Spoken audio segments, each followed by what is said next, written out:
Hello everyone and welcome to this webinar where we will be talking about the evaluation of oral presentations.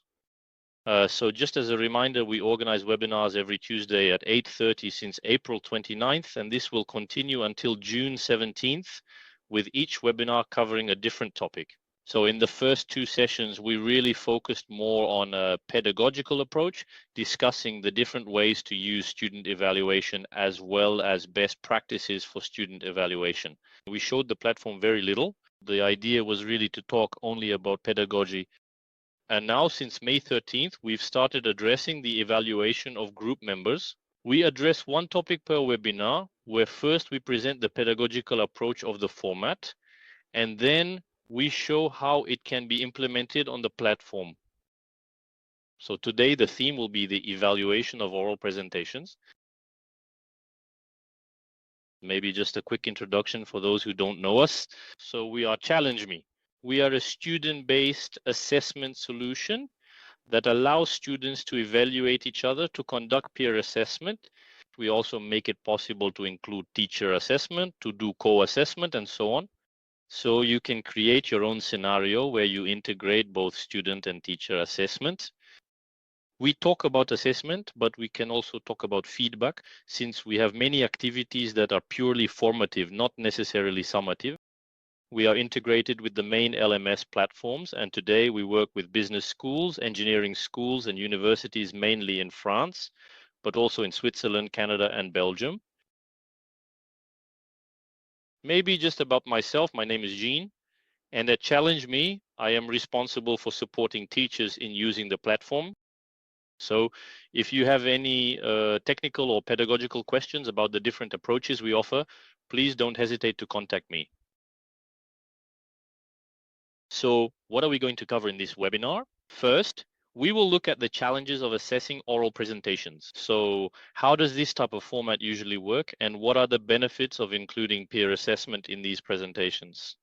We will really look at the challenges and the benefits that can be gained from it.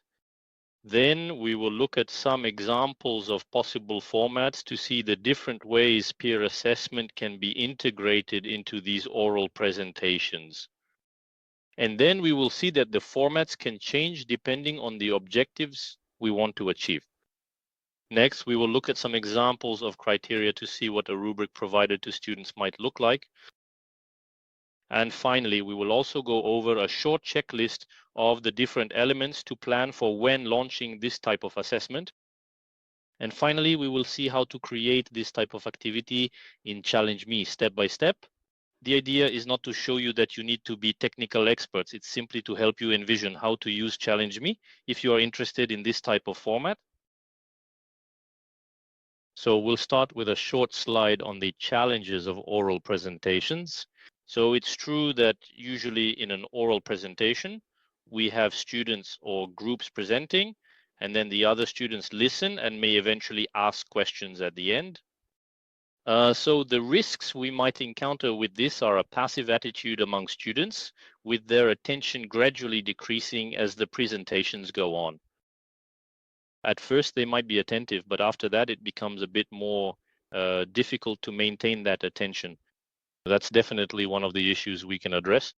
It will also be time consuming for teachers to provide personalized feedback, and it will require quite a lot of effort since the teacher will have to focus on each presentation and give personalized feedback to each group or student.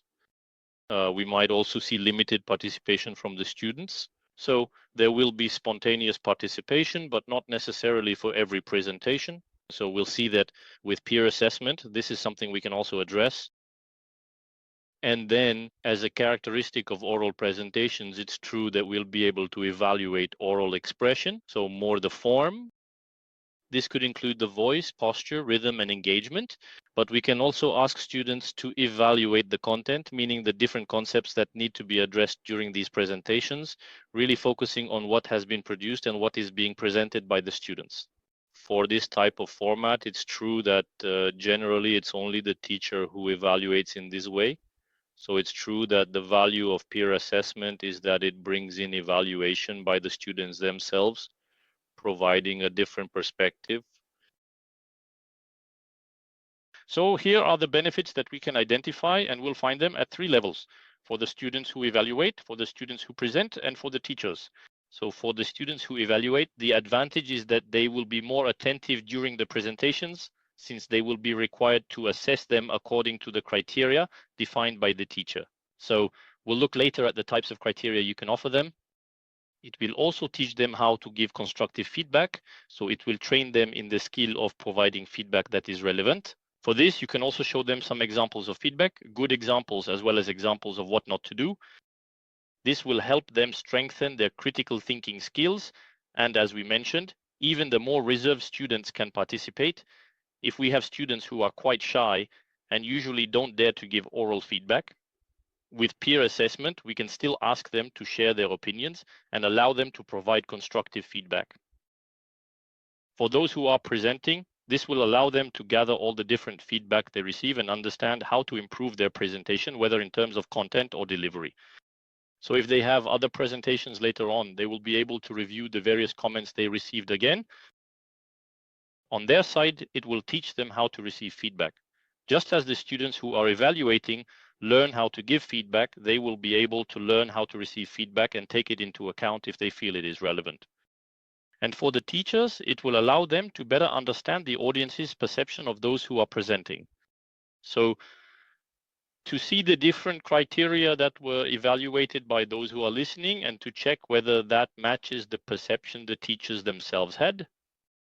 It will also help diversify the feedback given, since each group, each student who evaluates will receive different feedback from the students who are evaluating.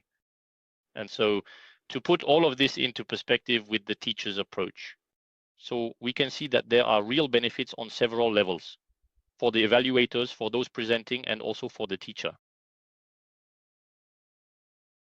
So we'll see that there are different formats that can be implemented. First of all, it will depend on the objective we have. If the goal is to maintain students' attention through this activity, we can use a very classic format. We ask the students to evaluate the presentations, and then at the end, we present the results to them. The advantage is that it will indeed increase their attention and encourage the continuous improvement of presentations so that they themselves can get better from one presentation to the next. So here we're really keeping the students' attention through evaluation by asking them to assess and based on the criteria presented to fill in what they themselves can observe live. Next, we can have a format where the goal is to spark discussions in class. At that point, we can ask the students to give only feedback on the presentations. We remove the evaluation part and only ask them for feedback. And then we present this feedback to them live after the presentations, anonymized as much as possible. And the idea is to ask the students what they think about the feedback that was exchanged on the presentation that has just been given in order to spark discussions, to allow students to respond to the feedback, to let them say whether they agree or disagree and why. In any case, it's about having a starting point for discussion in class. That it's true that it works quite well. The feedback we've received on this is positive, and it can also be used as a facilitation tool. Next, we can use a format called co-evaluation, which means that we ask both the students and the teachers to evaluate the presentations. What can be interesting here is to combine the grades, for example, 70% from the teacher's evaluation and 30% from the student's evaluation. So that's just an example. Afterwards, you can adjust this distribution depending on the student's level of maturity. The more mature and serious they are in giving a grade that makes sense, the more we can increase the weight given to the student's evaluation. But even if we set aside the grading aspect for a moment, what's particularly interesting here is being able to cross perspectives and allow each student to receive feedback that is truly complementary, both from their peers and also from the teacher.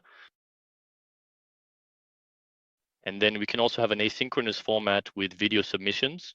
So in this case, it will be complicated if we don't have a platform to do it. But if we use a tool like Challenge Me, we can then ask students to submit a video on the platform and ask others to evaluate this video, which allows us to assess this type of format with both geographical and time flexibility. And it also encourages students to iterate in order to have the best possible submission. It's a bit different from live presentations, since in a live setting, they can't iterate. The advantage is that they can do it several times before submitting. Another format that we haven't highlighted here is also to ask students to submit their presentation materials so that they can be evaluated on the form of their presentation. That is how they present orally, the content of what they present, but also the materials they've created for the presentation. We will obviously add criteria related to the materials to make this possible. So here we see some examples of evaluation criteria that can be used. Here we have 2 criteria related to form. This is just to provide some examples. The main point here is to clearly state the title of the criterion and then list various observable elements to help the student fully understand how to evaluate. It's true that if we only had mastery of voice and rhythm, a student, if asked to give a score out of 10, would have to choose somewhat arbitrarily what seems most appropriate to them, but they wouldn't necessarily have benchmarks to rely on. Here, by setting different levels with observable elements for each, it allows the student to clearly understand the expectations for each of the options provided. This is a good practice that we really recommend, having criteria with observable elements. So here we've given an example for mastery of voice and engagement with the audience, always with different levels. And then if you want to generate a grade, you can assign a number of points to each level and from there calculate a grade. But the student doesn't feel like they're grading since there's no score directly associated with what they're being asked to select. So that's how it works for the formal criteria. And then we also have a few examples for the content criteria. These are examples of generic criteria here, but afterwards it will depend on the topic you're addressing. So depending on the topic, it's true that we recommend specifying these criteria so that they really match what you're expecting. However, you can also use more generic criteria if you wish. It really depends on your expectations and the level of assessment you expect from the students. But always try to keep this principle of having different observable elements as much as possible, since it will help students better understand and use the evaluation rubric. If questions arise about how many evaluation criteria to provide, it's true that we recommend between 4 and 6 criteria. Of course, you can include more, but what you need to keep in mind is not to include too many, so as not to bore the students and risk them rushing through completing these criteria. So by setting between 4 and 6, what we've observed is that the rubrics are generally well filled out, and this allows for a satisfactory level of analysis from the students. Finally, you'll find a small checklist of the different elements to put in place for this type of assessment. The first point is to plan when and during which periods you want the students to carry out the evaluations. Do you want the students to evaluate during the presentations? Alternatively, some teachers prefer that students do the evaluations at the end of the presentations. So plan for a little time after the presentation so that each student can complete their evaluation. There are no specific recommendations regarding this. It really depends on you and how you want to implement this format, but in any case, make sure to carefully plan when you ask the students to evaluate and also decide when you want to present the results to them. Next, define the criteria, as we discussed, with observable elements as much as possible. We also recommend building the criteria together with the students. This allows for better adoption of the criteria. In any case, at least present the criteria beforehand. That way, if there are any questions about the criteria, you can discuss them with the students. And on the day they have to assess, they are well aware of the criteria, which makes it easier for them to engage with this teaching method. And so this ties in with the third point, which is to present the activity format to the students to explain to them the benefits of assessment for themselves. These are questions that students might have. Why are we as students being asked to assess a peer? So clearly present to them the benefits and objectives you expect, and also what you expect from them in terms of feedback. So presenting feedback to them as well will be the fourth point. Explain to them what constitutes relevant feedback, provide examples, and show them the types of feedback formats we do not want to see, such as the presentation is bad, or conversely, good job, which do not really provide much information to the student. Here, the advantage is that whenever possible, we can show them examples of well-constructed feedback. For this, we already have resources available that you can use as a basis to present all of this. Then, of course, you need to supervise the evaluation to make sure everything is going well and that everything is clearly understood, and then present the results to the students anonymously. If we can do it anonymously, it is indeed better, so as to avoid any bias when students are giving their feedback. If I were being evaluated by a friend or by different students with whom I have varying degrees of connection, so that's why anonymously. But it's true that it's valuable to be able to show them the results so they can understand how to improve. And then if you can have a feedback session where you gather their input to see what worked, whether it was useful for them, and how the activity could also be improved. This is more in line with a continuous improvement approach, but the most important thing is really to define the periods during which you want to carry out the evaluations, set the criteria, and then present the format to the students. Regarding Challenge Me, we've listed here a few elements to show a bit of the added value of using, well, Challenge Me in this kind of format. One of the points is that we will have ready-made templates and criteria. So you have existing criteria that you can use, as well as ready-made templates that you can use straight away. There will be automatic email reminders. For this format, it will be less useful, but it's true that for submitting assignments and evaluating work in an asynchronous format, having automatic reminders is quite useful. Here for oral presentations, well, it's mostly synchronous, so we won't necessarily need reminders, but just know that this feature exists. We'll be able to export grades, feedback, participation, all the data in Excel format. So afterwards, if you need to process this data further, import it into another tool and so on, you'll be able to do that.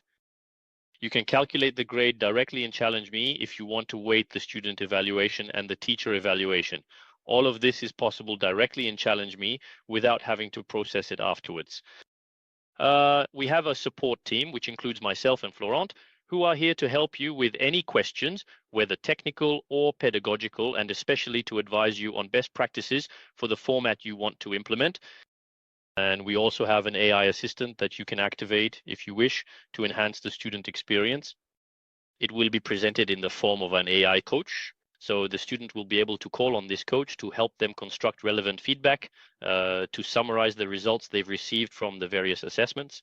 So as a student, if I have received 4 or 5 evaluations, this AI assistant will be able to summarize the different grades and feedback I have received to help me clearly understand my strengths, areas for improvement, and so on.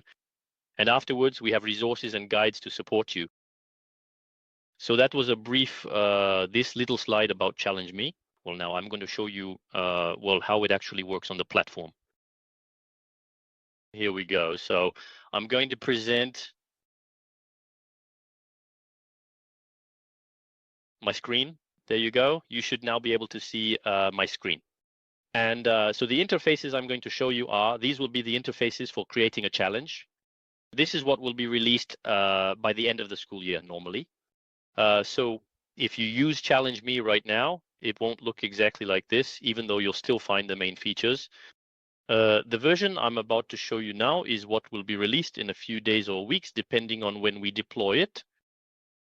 So here you'll find different templates. So if you're coming from an LMS like Moodle, Blackboard, or Brightspace, you add your Challenge Me activity to your course, and then you'll arrive at this interface. And if you're using it directly with a login, password, or via SSO, just click on New Challenge right there, and you'll land on this interface. Here you can choose the template you want. So we have submission and evaluation of assignments, where you ask students to submit work so they can evaluate each other. So this isn't the format we're covering today in this webinar, but the template does exist. Peer evaluation within a group is when you ask students to assess their peers to identify free riders or to teach them how to work in a group, etc. These are more about behavioral criteria. Again, that's not the topic of this webinar, but the template does exist.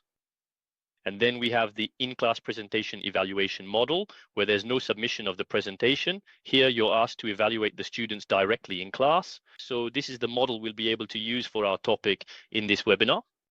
So now we're going to click on Create. And here we'll be asked for a certain amount of information. There will be 3 phases. One phase representing the students being evaluated, one phase for evaluating the presentations with the graders, and then a results phase. So here we'll be able to set the dates for each of these phases. Next, we'll be able to define the participants, that is, which students or groups are being evaluated and who will be evaluating. Most of the time, it's going to be the same people, those who are presenting at one point. Some are presenters, and then afterwards, they become graders. So here we can register everyone for these phases. If we are integrated with an LMS, we can retrieve groups and users from the LMS directly by clicking on register as a team or individually, depending on the format we want. Otherwise, if we are not integrated with an LMS, or if we want to import students using an Excel format, we can simply click on import participants. And here we are asked to import them with an Excel file. So the format is specified here, and you can also download the sample file. Once that's done, you'll be asked for the evaluation criteria. So here by default, some are already predefined. You can absolutely edit them if you don't like them or keep them as they are. But you can also delete them or even add new ones if you prefer to create your own criteria. It's completely possible. We have different evaluation methods: stars, predefined options, numbers, text fields. So it's up to you to choose the format that suits you best among those offered.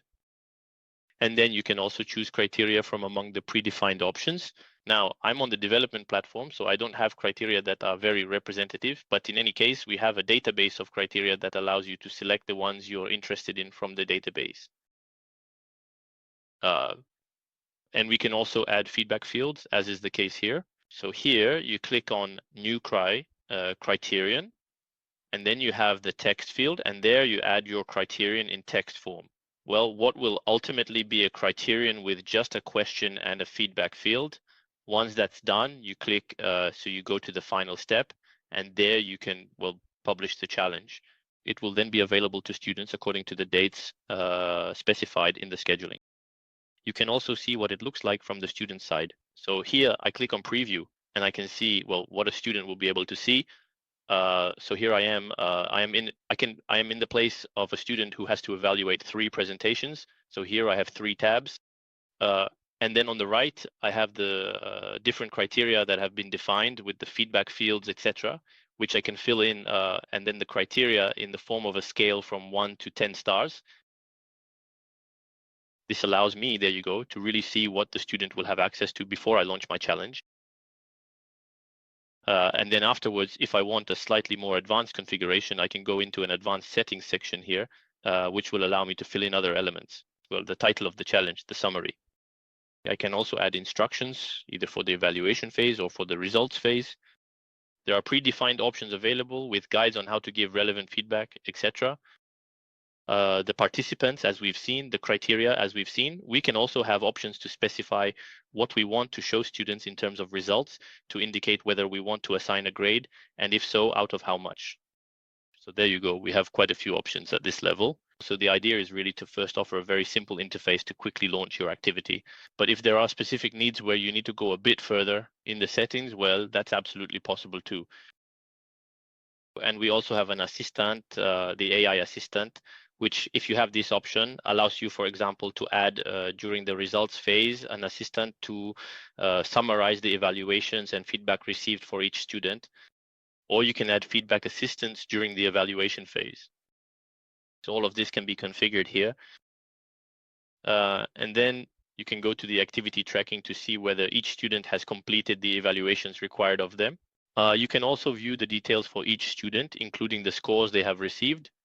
So you can really access all this information and export all this data in Excel format if you wish, and re-import it into your LMS gradebook if you use the gradebook. So there are quite a few options available at this level. What you should really keep in mind is that there are ready-made templates available, so you can create something very simple, but you can also go a bit further with the settings if you need to and if you have specific requirements. So that brings me to the end of this presentation. I hope everything was clear. Well, now, if you have any questions, I invite you to turn on your microphone and ask me.